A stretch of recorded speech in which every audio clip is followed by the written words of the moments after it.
Yo, what is going on, guys? TymeStopper here, coming back at you with another Raid Shadow Legends video. Guys, in this video, we're going to talk about the Times 10 that's coming up this weekend, a little bit of update on the Fusion and what events are going on in-game, and a brand new promo code to get yourself some juicy free gifts in the game. So, let's jump into the video.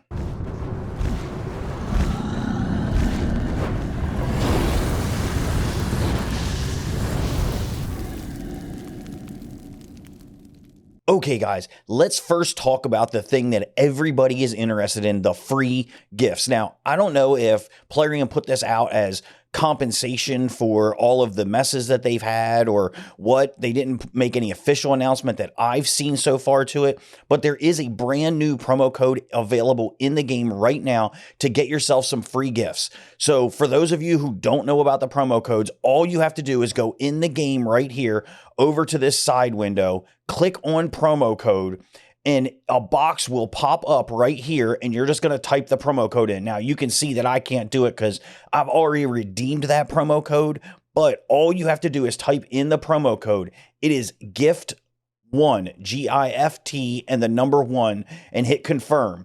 Now, that's going to go ahead and get you some free gifts in the game. They're going to go straight to your mailbox. You're going to get a 1 3-day XP boost, which I've already grabbed up like a fool, so you can't see it.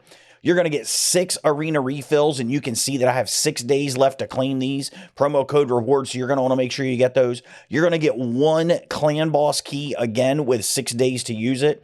And just in time for the Fire Night tournament, you're going to get yourself a stack of 500 energy. So pretty nice free gifts. We don't know how long the code's going to be good for. We do know you can only use it 1 time per account. So make sure you grab it up, type in GIFT1 in that promo code box to make sure you get your free gifts.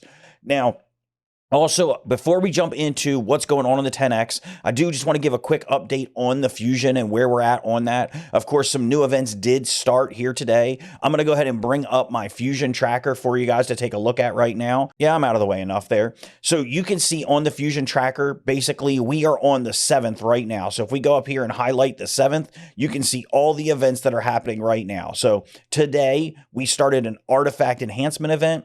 We've got dungeon divers going on, and we've got Fire Night going on all at the same time. And then, of course, there is a Summon Rush event getting ready to start tomorrow, which is going to coincide with that 10X. And I'll tell you more about that in just a moment. So, of course, as you're doing your Fire Night tournament, you're going to be getting points towards your Dungeon Diver, and then you can, of course, level things up towards your Artifact Enhancement. Now, I'll go ahead and leave a link to my Fusion tracker down below if you guys want to use this or whatnot. I do keep it updated. It's pretty straightforward. For example, in this one, you can see in the Artifact Enhancement event, you can get Scabrius, you can get 20 of his fragments here, and then over here to the right you can see it's going to take 2,625 points. Now that's for a fully leveled account. Some of you guys that might not have fully leveled accounts yet might have lower requirements, but this is for a fully leveled account. And I keep this updated pretty regularly. You can actually go back and see old fusions as well if you want to take a look and see where things were, how many points we needed and stuff like that. You can always go back through. It goes back through pretty far. I want to say it goes back as far as Astralon right now. So it's got pretty much all the stuff on there, but awesome resource. Of course, across the top here, these dates are colored based on what color potion keep is going to be open. So, you know, over here, you can see that you're going to need some potions to get this fusion completed and whatnot. The champs required, and you can see, okay, today's Monday. I've got the spirit potion keep open, so I can run that if I need to. You can also see that if you don't have void potions, that this Sunday is basically going to be your last opportunity in order to run that keep. So you're going to want to make sure that you do that. Make sure you have at least the 20 greater and the 6 superior voids if you're going for this fusion, of course. So I'll leave a link again to this in the video description down below if you guys want to take a look at it and use it or whatever. I know there's a lot of trackers out there and everything like that. I've always just kind of kept my own to kind of keep pace with where we're at and things like that. And as I mentioned earlier, there is a Summon Rush event coming up this weekend, of course. Summon Rushes, you have to pull shards for these. So you're you know, hopefully if you guys are going for the fusion, you've saved up some shards and you're going to be able to get this done. I know for me, I've saved up quite a few shards, and the 10x is just good enough for me that I'm going to be going for it. Now, as for the 10x, let's talk a little bit about what champions are coming up in this 10x, because some of these are actually really good. Some are just okay, and some are just champions that I absolutely love. So first and foremost, the theme is, as you could tell from the thumbnail, is block revivers. So all of the champions in this 10x have a theme. They're all going to be able to block revive. Spoiler alert, sadly, my favorite block revive champion is not in this 10x. And that is none other than the Dark Elf himself. Foley is not in the 10x, but we'll get into that in a minute. So let's first take a look at who's actually in the 10x. Starting first with someone who, to me, has never been viewed as a block reviver, even though it's on his skill. He's basically a straight up clan boss champion, and that's Occult Brawler. Now, a lot of people know Occult Brawler because of his poison capability for clan boss or for dragon, but he actually has a block revive on his A2. It does take a little bit of work to get it there because he has to have the poisons on himself. I'm not going to read through this whole skill. It's basically a book, but more importantly, it says if this champion is under 2 or more debuffs, enemies killed by this skill cannot be revived. So it is one of the basically more debuffs he has. He can block revive. I think most people just know this guy is a straight up clan boss champion for poisons and things like that, but he is in the 10x for block revive. Now, the next champion on the list is someone that I have never even bothered to build out because truthfully, she's just okay. She's not someone that I would ever use, someone I would not invest resources into, and that's Excruciator. So on Excruciator, on her A2, you can see it says attacks one enemy, damage increased by 35% while attacking under a veil. While attacking under a veil, enemies killed by this skill cannot be revived. Just not someone that I would invest a lot of resources into personally. The next one up with the block revive is also someone who's pretty strong. Again, I don't know that I would spend a ton of resources, you know, investing in her.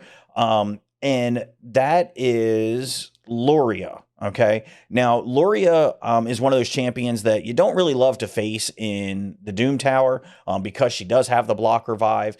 She is really good for the stage 21 of Faction Wars for this because she does have the block buffs.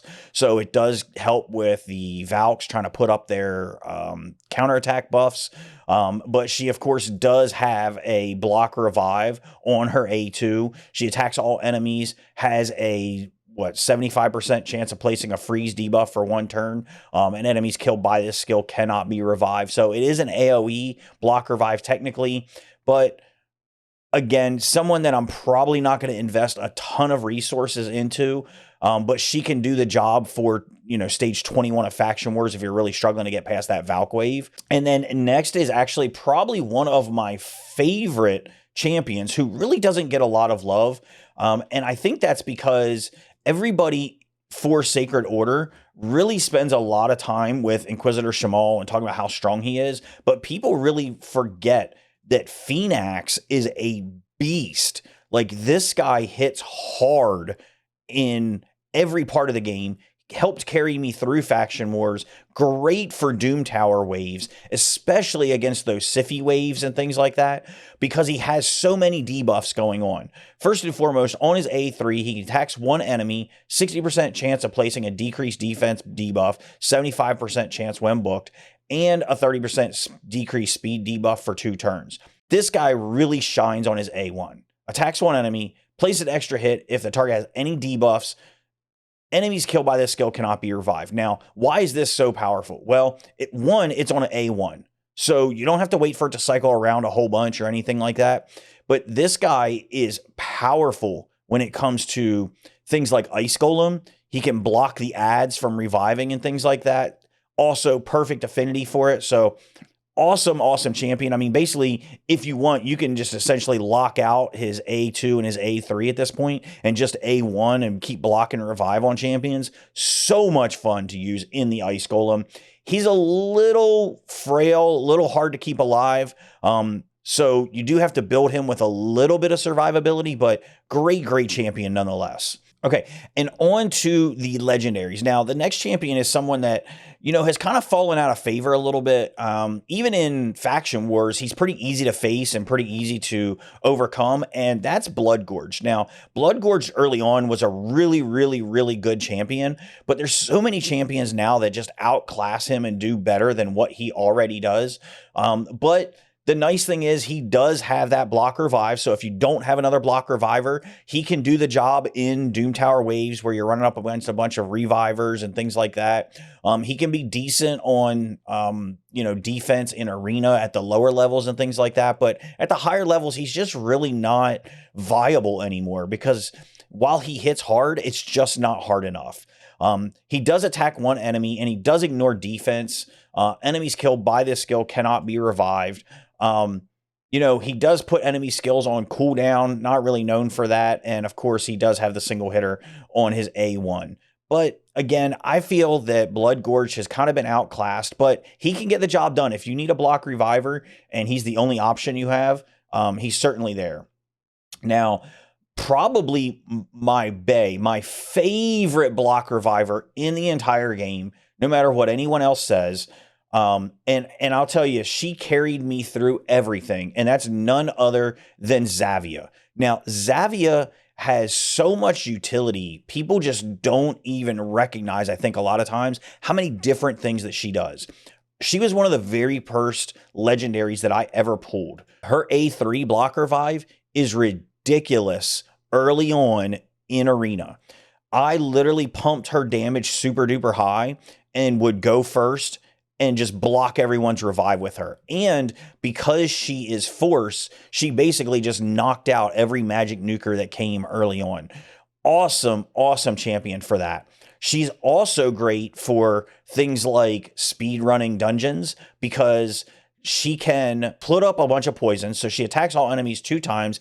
Each hit has a 50% chance, 75% chance when booked, of placing a 5% poison debuff for 2 turns. Now, we kind of skipped over something super important on her A3, right? She block revives on her A3, but she does poison explosion. So yes, poison explosion kind of got nerfed against bosses in, the later dungeons and stuff like that, but it's still great for waves. You pair her up with a Taurus who's putting up a bunch of poisons, and then you put her poison explosion in there, boom. Suddenly the entire wave is just gone, dead, done, nothing coming back because she blocks the revive from it. Awesome poisoner for clan boss too, by the way. She is in my clan boss team literally every day. I run an easy double man eater because I'm lazy and I don't want to change out of it. And she easily puts up anywhere from 14 to 20 million damage, depending on affinity. The only time I ever change her out is when it goes to Spirit Affinity, and I just use Frozen Banshee at that point. But she's an awesome poisoner for her clan boss as well. She just provides so much utility. It's crazy. She hits hard. Just an overall awesome champion. So she is definitely a champion that I would be pulling for if I didn't already have her, because she carried me through a huge portion of the game. And then next up in my mind is probably the crown jewel of this 10X. Probably the most annoying champion to face anywhere, whether it's arena, whether it's in Doom Tower, it doesn't matter. And of course, even after getting nerfed multiple times, Rotos is still arguably one of the most broken champions in the entire game. This guy is so annoying to face in arena, even worse if you pair him up with a Siphi. If you have a Siphi and a Rotos, it's GG on almost every fight. Siphi cleanses all the debuffs off of him, and it just goes to town, right? So that's what his passive is all about. So we'll decrease damage from enemy hits so that incoming damage from any single enemy hit will not exceed 50% of this champion's max HP, grants an extra turn if this damage reduction occurs. So you go against him in arena. You think, I'm going to nuke everyone, right? So this kicks in, only 50% of the damage gets done to him, and he gets an extra turn. So you put Rotos in, say, like a Relentless set, oh my God, he just goes and goes. He could literally take out an entire team because he just is that good. And he hits hard. Kind of a glass cannon in most cases, even though he has a pretty high defense, base defense at 1266. It's not that good at the end of the day. At least from what I've seen, but his A3 attacks one enemy, ignores 60% of the target's defense, will also ignore unkillable and block damage debuffs, so you can't even lock him out with like an Umbral in Arena because he's just going to go straight through it. Enemies killed by this skill can't be revived if this champion has gained maximum amount of HP from Vitality Plunder skill. Oh wait, what's that say? Grants an extra turn if it kills an enemy? So annoying. So what is it talking about here? Well, Vitality Plunder, basically whenever he hits an enemy, he's going to decrease the target's max HP by 20% and then adds that HP to his own HP. So it can only increase to a certain amount. And once that happens, then he starts getting his block revive. So he's not really known for the block revive part of it, I think, as much. It's more about the fact that he just hits like a freaking truck against people. And of course, he does have a decreased defense on his A1. I pulled this guy on one of my alt accounts and I messed around with him quite a bit. I would love to get this guy on my main account. Love it. I don't have a Siffy. Doesn't matter.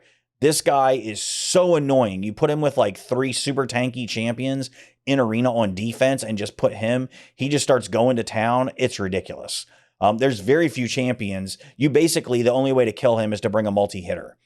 So I use Foley because he has a multi-hit and a block revive to kind of like go against him in Arena. But man, I'm pretty sure I'm going to have to pull shards for Rotos. And then last but not least, we do have the Void champion from this. It is none other than I'm going to get it right. Don't worry. Enithwi Bloodtwin. Now, this champion is okay. You would think, looking at him with that base attack of 1729, that he's just going to be god tier. Unfortunately, his multipliers are super bad, which means that he does not hit crazy hard. But I can tell you, this is the last guy you want to face in a bunch of Doom Tower waves, especially high up. Because if you can't kill him quick, he's going to wreck you. And that's because, unlike most other champions where they have block revive on a skill or something like that, he basically has block revive on every single hit he does. Doesn't matter whether it's an A1, an A2, or an A3, because his passive, where it heals this champion by 30% of their max HP each time they kill an enemy, enemies killed by this champion cannot be revived. So, yeah, it doesn't matter whether he kills you with his A1, his A2, or his A3, right? So his A3 is an AoE, puts up a leech. A2, he attacks an enemy 3 times. The A1 has the decreased target's max HP skill on there as well. And then, of course, he does have the attack in all battles by 33%. So he doesn't hit super hard, but if he kills you, it's GG because there's nothing you can do. It's a block revive. Doesn't matter what skill it is. So that makes him super duper dangerous. Pretty good for Arena, since you can set it up so that he basically does this A3. And if you can stack enough offense on him and put enough buffs on the enemy, he basically will block the revive on everybody. So he can be good in a lot of areas, but again, with having those low multipliers, it really does hurt him in the long run. But guys, I don't want to keep you guys too long. Let me know in the comments down below, are you going to go for any of these champions? Which one of these are your favorite? Which one of these champions have you used the most? Like I said, for me, it's hands down. I've used Zavia. She carried me for so long, but I think I'm pretty sure I got to pull for a Rotos. I mean, the truth is that if I'm going for the fusion, which I always go for the fusions, then I have to anyway, because I'm going to have to pull stuff for the summon rush. This isn't one of those ones where I can get the champions. You have to pull to get stuff for a summon rush. So I'm definitely going to be pulling. I have a bunch of sacreds saved up, 18 right now. Not very many ancients because of course we just did 2x ancients. I'll probably pull some sacreds, hopefully grab myself a Rotos. Who knows? I'd love to get one. But guys, if you made it this far into the video, I do want to thank you guys so much for watching all the way through. Don't forget to subscribe to the channel, leave a like on the video, and I'll see you guys in the next one. Of course, as always, until next time, be good.